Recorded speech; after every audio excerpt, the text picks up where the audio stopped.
कि हुकूमत ने IMF को नए प्रोग्राम के लिए बिजली, गैस महंगी और नए टैक्सेस लगाने की यकीन दहानी भी करवा दी है। और मुल्क जो है वो आपको पता है कि इस वक्त नाजुक दौर से गुजर रहा है, माशी हालात ठीक नहीं है, खजाना खाली है। पाकिस्तान के वजीर दिफा ख्वाजा आसिफ ने यह क्लेम कर दिया है कि पाकिस्तान डिफ़ॉल्ट होने के दहाने पर है। उन्होंने कहा यह बिल्कुल एक डिफ़ॉल्ट लाइक सिचुएशन है और तकरीबन हम डिफ़ॉल्ट हो चुके हैं। अगर आप पाकिस्तान की थोड़ी सी 6 महीने पहले चले जाएं तो सूरत हाल ये थी कि फ़ंड का प्रोग्राम नहीं हुआ था, पीछे फ्लड के शॉक्स थे। ये हुकूमत कर्ज लेकर तनख्वाहें दे रही है और इस वक्त अवाम को रिलीफ बिल्कुल भी नहीं दिया जा सकता। अवाम को कुछ अरसा मुश्किलात का सामना करना पड़ेगा। ये सारी बातें सुनी सुनी लग रही होंगी आपको जी, क्योंकि 70 साल गुजर गए, यही भाषण हम सब सुनते चले आ रहे हैं। बट वफाकी हुकूमत ने यूटिलिटी स्टोर्स मुलाजमीन की हड़ताल, मुजाहरों और एहतजाज पर पाबंदी आयद कर दी है। नमस्कार दोस्तों, पाकिस्तानियों का कहना है कि नाजुक दौर सुनते सुनते पूरी उम्र निकल चुकी है, लेकिन पाकिस्तान के हालात कभी भी बेहतर नहीं हो सकते और आने वाले दिनों में भी नहीं होंगे, क्योंकि पाकिस्तान की सरकार को IMF से भीख लेने की लत लग चुकी है। यही कारण है कि पाकिस्तान में इकोनॉमिक हालात बेहतर नहीं हो पा रहे। पाकिस्तान की सरकार बार बार IMF के पास जा रही है और पाकिस्तान IMF के कर्ज के चक्कर में अपनी आवाम को लगातार महंगाई में पीस रहा है। और उन्होंने उसका सारा जो इल्ज़ाम है किस पर दिया है, उन्होंने कहा है कि ये जो लोग टैक्स नहीं देते ना, ये इनकी वजह से हम डिफ़ॉल्ट होने जा रहे हैं। वाह, बड़ा सिंपल उन्होंने पाकिस्तान के प्रॉब्लम्स का उनको पिन पॉइंट किए कि जितने लोग ये टैक्स नहीं देते ना, ये सिंपल एक रीज़न है। और उन्होंने कहा कि ये वाइड स्प्रेड जो टैक्स इवेजन है, जो बड़े पैमाने पर लोग टैक्सों से बचते हैं, उसकी वजह से पाकिस्तान डिफ़ॉल्ट होने जा रहा है। तो फिर ये इंसान सवाल पूछ सकता है कि पॉलिसीज़ बनाना किसका काम है? किसका काम है टैक्स नेट को वसी करना? गवर्नमेंट का काम है। अब हम ज़रा इनके मज़ीद बयान को देखते हैं और पाकिस्तान की इकनॉमिक सिचुएशन पे आज हम नज़र डालेंगे। IMF के साथ निगोसिएशंस और ये जो सिक्योरिटी सिचुएशन एक डेवलप हो रही है, ये जो चैलेंजेस के बारे में। तो उन्होंने कहा कि आपके जो रिटेलर्स हैं, होलसेलर्स हैं, वो टैक्स से बचते रहते हैं और ये एक बहुत बड़ा एक अपना इसमें फैक्टर है कि ये टैक्स पाकिस्तान का टैक्स नेट नहीं बढ़ता। इसकी वजह से पाकिस्तान बड़ी डिफ़ॉल्ट लाइक सिचुएशन में चला गया है। और साथ ही उन्होंने ये भी तस्लीम किया है कि गवर्नमेंट जो है पाकिस्तान की, वो मैसेज को रिलीफ देने में नाकाम हो चुकी है। और उनका ये भी मतलब था उनकी बात का कि आने वाले दिनों में भी, मतलब नियर फ्यूचर में, कोई रिलीफ की उम्मीद ना रखे। लेकिन उन्होंने साथ ही ये भी कहा है कि हमारा फ्यूचर बड़ा ब्राइट है। हम 1.5-2 साल एफर्ट करेंगे, सख्त इक़दामात हम करेंगे और उसकी वजह से कड़वी गोलियां हमें निगलना होंगी, वही हमें हमेशा आवाम पर प्रेशर। तो उसके बाद शायद कुछ अच्छे दिन आए आवाम के लिए, उससे पहले आवाम का बेड़ा गर्क ही होगा। मतलब ये जब PDM आ रही थी 2022 में, उसमें भी इन्होंने कहा था कि हम आवाम की हालत अच्छी करेंगे। तो आपको पता है हर चीज़ डबल हो गई थी, पेट्रोल और डॉलर शॉलर सब कुछ डबल हो गया था। तो अब ये कह रहे हैं कि अब जब 2 साल बाद दोबारा फिर यही लोग आए हैं, तो ये कह रहे हैं कि फिर टाइम लगेगा और हम इमीडिएट रिलीफ नहीं दे सकते मैसेज को। और क्योंकि पाकिस्तान दिवालिया हो गया है, टैक्स आप देते नहीं हो, तो वो सारा ब्लेम आप पर डाल रहे हैं। और साथ ही उन्होंने ये भी माना है कि ये जो टैक्स इवेजन का सारा मलबा है, ये सैलरीड क्लास पर गिरता है, उनको ज़्यादा से ज़्यादा टैक्स देने पड़ते हैं। और ये हम सबको पता है कि कितना ज़्यादा टैक्स आपकी सैलरीड क्लास दे रही है। लाख रुपए से वो टैक्सेस का हैवी शुरू होती है रेशो और फिर बढ़ती जाती है।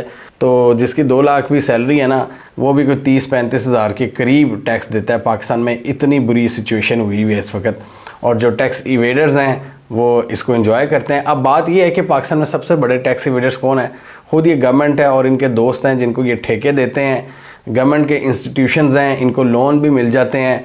फिर ये किसकी बात करते हैं? अब देखें ना, UNDP की रिपोर्ट ने कह दिया था कि पाकिस्तान में सबसे बड़ा जो सब्सिडीज़ हैं और जो सबसे ज़्यादा पाकिस्तान का ख़जाने को कौन लूट रहे हैं, वो पाकिस्तान की अपनी रूलिंग एलीट है। सबसे ज़्यादा अशराफिया वो मज़े लूट रही है और 17 से 18 बिलियन डॉलर्स की सब्सिडीज़ ही ले जाते हैं और आवाम के लिए ठेंगा भी नहीं बचता।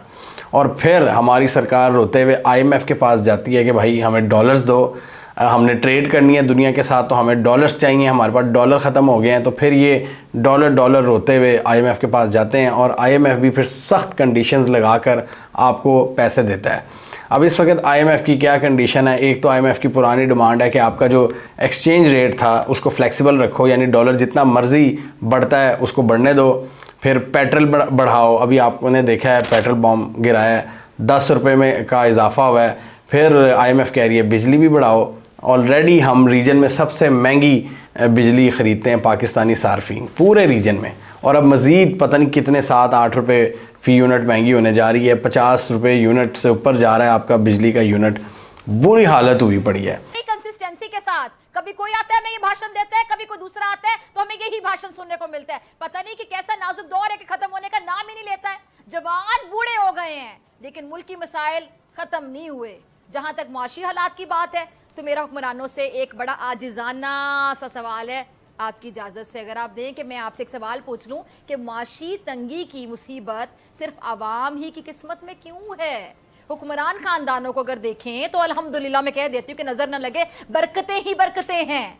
पाकिस्तान से आप देख लें कि पूरी दुनिया तक हुक्मरानों और उनकी जो औलादें हैं उनकी जायदादें हैं, यहाँ पर भी हैं बाहर भी हैं। और पाकिस्तान में बहती जो उल्टी गंग है, अगर हम देखें कि रिलीफ पर रिलीफ भी इन्हीं के लिए, और जो गुर्बत की चक्की में पिस रहे हैं उनके लिए सिर्फ महंगाई की तकलीफ ही तकलीफ है, माजरत के साथ। मगर दुख वाली बात है, और कल का फैसला देख लें कि हुकूमत ने पेट्रोल की कीमत में तकरीबन 10 रुपये फ़ी लीटर का इजाफा कर दिया।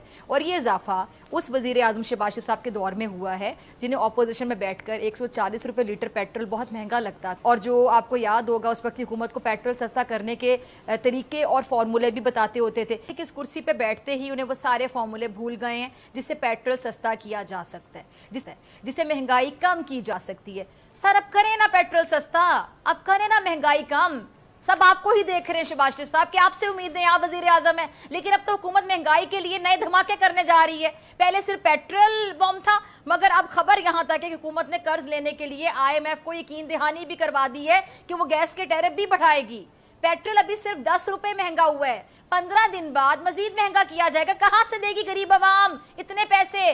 और यही नहीं, टैक्सों की तलवार बेरहमी के साथ चलाने का यकीन भी IMF को दिला दिया गया है।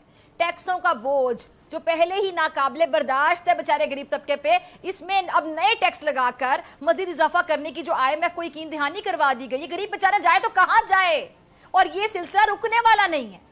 इसलिए मेरा प्यारे पाकिस्तानियों को मशवरा है कि वो अपना बंदोबस्त कर लें कि बिलों की सूरत में उन्हें ऐसे ऐसे गम मिलने जा रहे हैं कि जीना मुश्किल हो जाएगा। तो पाकिस्तान की एग्रीकल्चर भी स्लो था, सो ऑफ कोर्स रिजर्व्स $4 अरब पे चले गए थे। एक बड़ी इंस्टेबिलिटी सी मुल्क में दिखाई दे रही थी मैक्रो लेवल पर। प्रोग्राम हो गया, अब $8 अरब के रिजर्व्स हैं। पाकिस्तान की जो इन्फ्लेशन है वो हाइटेंड है, पर 21% के करीब आई है, 38 से नीचे आई है।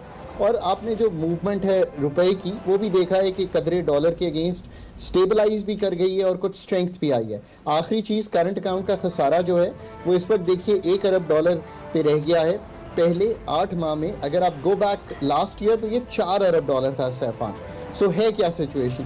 पाकिस्तान की एक इज टिपिकली बिहेविंग जो फंड के प्रोग्राम में जाने के वक्त सारे मुल्क बिहेव करते हैं पहले 8 से 12 माह में। आप जितनी भी इंपेरिकल वर्क देखेंगे स्टडीज़ का तो वो यही बताती हैं कि ये 3 चीज़ें होती हैं और पाकिस्तान उसी तरह बिहेव कर रहा है। पर पाकिस्तान की जो वल्नरेबिलिटीज़ हैं वो तो अपनी जगह खड़ी हैं। That does not mean at all कि इससे हमारी वल्नरेबिलिटीज़ जो हैं वो ठीक हो गई हैं।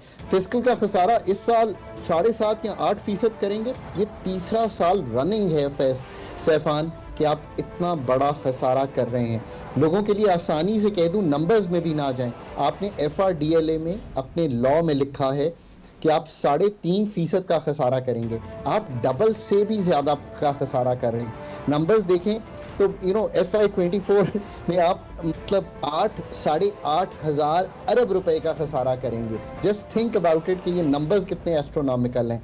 इसी तरह आपकी जो इस वक्त वल्नरेबिलिटी है लिक्विडिटी में भी और डीपर भी एनर्जी सेक्टर में वो वहीं खड़ी है। और जो प्राइस हाइक्स हैं वो कॉस्ट ऑफ डूइंग बिजनेस को इतना महंगा कर रहे हैं कि आप एक्सपोर्ट कंपेटिटिवनेस लूज करते चले। तो दोस्तों पाकिस्तान के रक्षा मंत्री ने तो पाकिस्तान को दिवालिया भी घोषित कर दिया है, क्योंकि पाकिस्तान के इकोनॉमिक हालात इस वक्त काफ़ी ज़्यादा ख़राब है। इसे लेकर के पाकिस्तान में इस वक्त काफ़ी ज़्यादा माहौल बिगड़ चुका है। लगातार पाकिस्तान इस वक्त पूरी तरीक़ा से कंगाल होने के दहाने पर पहुंच चुका है। जिस तरह से पाकिस्तान की सरकार IMF का प्रोग्राम कर रही है, उस पर पाकिस्तानियों का कहना है कि सारा बोझ पाकिस्तान की जनता को उठाना पड़ता है, जबकि पाकिस्तान में बड़े बड़े लोग टैक्स नहीं देते। इसका पाकिस्तान की फ़ौज जैसे कभी भी टैक्स नहीं देते, जिसका कि पाकिस्तान के रक्षा मंत्री ने भी जिक्र किया है, क्योंकि पाकिस्तान के फौजी जनरलों को हमेशा से पाकिस्तान की पॉलिटिक्स में काफ़ी बड़ा रोल रहता है। यही कारण है कि वो लोग कभी भी पाकिस्तान में टैक्स नहीं देते। जिस तरह से पाकिस्तान में